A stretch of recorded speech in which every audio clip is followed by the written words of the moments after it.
So I just finished the Ibew Aptitude test, and I'm still here at the place, as you can see. But I'm gonna be honest, it wasn't too crazy. The math, they threw a few questions I wasn't prepared or familiar with. It was kind of like they'd have their, they had simple stuff like you had to find the square root of this and you had to plug stuff in. But in the middle, it kind of threw equations at you and you had to find out what the equations were without even having any numbers. And that was the hardest part. But for the math part, it's not really hard. It's 33 questions in 46 minutes, I think. And it's not super crazy, but I think I maybe got like 18, 20 out of 33. Cause like they say, the time will catch up with you. So you can't sit there and worry about just one question. So what I did was just kind of go along, did what I knew. And then when I didn't know, I just tried it. And then if I didn't get the first try, I skip it. And then with the ELA section, it was really a lot simpler than I thought.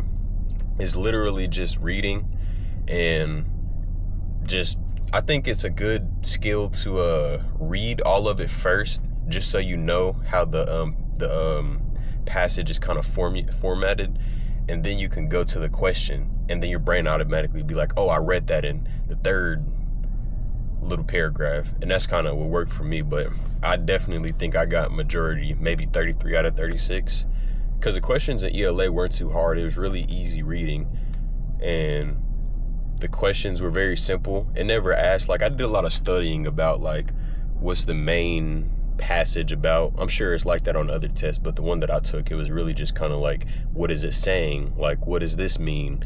What does this word mean in this text? And so it wasn't really hard. So I think it's more, when I first came, definitely for anybody watching this, if you are going to take your aptitude test in the future, man, don't be nervous. I mean, it's hard to tell people not to be nervous, but don't be fearful. Because I was thinking about it, fear is over a real and present danger to compare as anxiety is over a fake and future, like, caution, I guess.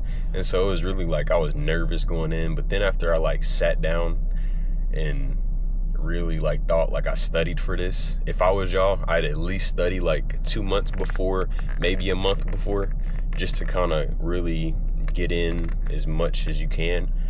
I paid about $100 for this program. I think it's called the Ultimate Electrician's Guide, and it glossed over majority of everything, and it definitely gave me a lot of confidence, because if I didn't take it, I definitely wouldn't have confidence of thinking that I knew what I was doing going into the test. But yeah, it cost me $100, and I say math wise, it definitely like 80%, 75% prepared me for the math stuff. And then ELA wise, the one on the actual practice I was using is way harder than what I took here. So here it made it easy.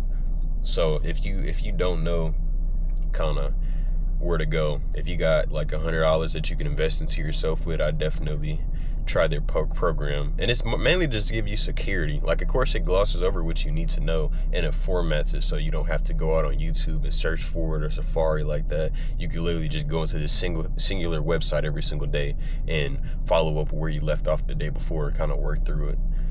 But yeah, that's my biggest experience. If I had to give somebody a tip, it would definitely be like, watch your anxiety, because you got to think, man, I think in most IBWs, like the test, especially when it comes to the aptitude test, like there's a lot of people that are like coming to test for it.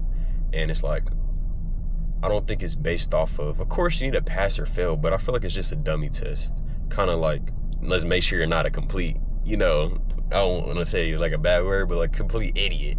So it's like, it's not super hard stuff. It's general stuff that you can kind of just know. But everybody else you're going to be testing with is going to be nervous as well. And it's also based off of performance, I think. So it's like comparing test scores with, this person and this person to see who has the highest test score. Whoever has the highest test score is higher on priority. So I believe that since everybody else is nervous, why not just calm down and use that to your advantage? You know what I mean? Like, it should give you confidence when you walk in and see other people nervous, because then it's like, oh, okay, for one, if you are nervous, you're not the only one. And two, if you aren't, it kind of gives you like a competitive advantage, at least in my headspace. But yeah, that's my review over that. I got here at about 8:30, so make sure y'all show up early. You know, it's just kind of respect. We sat in the parking lot for about 10 minutes, walked in and let them gloss over kind of the instructions and all that. And then, you know, we went in, sat down for a second, and took the test. And the test wasn't really difficult at all, I don't think. You get a 10-minute break in between. They kind of cut our break short because they want to go home. But, you know, who cares? We all want to go home. But yeah, man, that's been my experience with it. So good luck to anybody watching.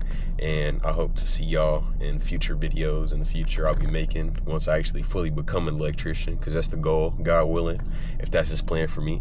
But until then, I'll talk to you guys later. Peace.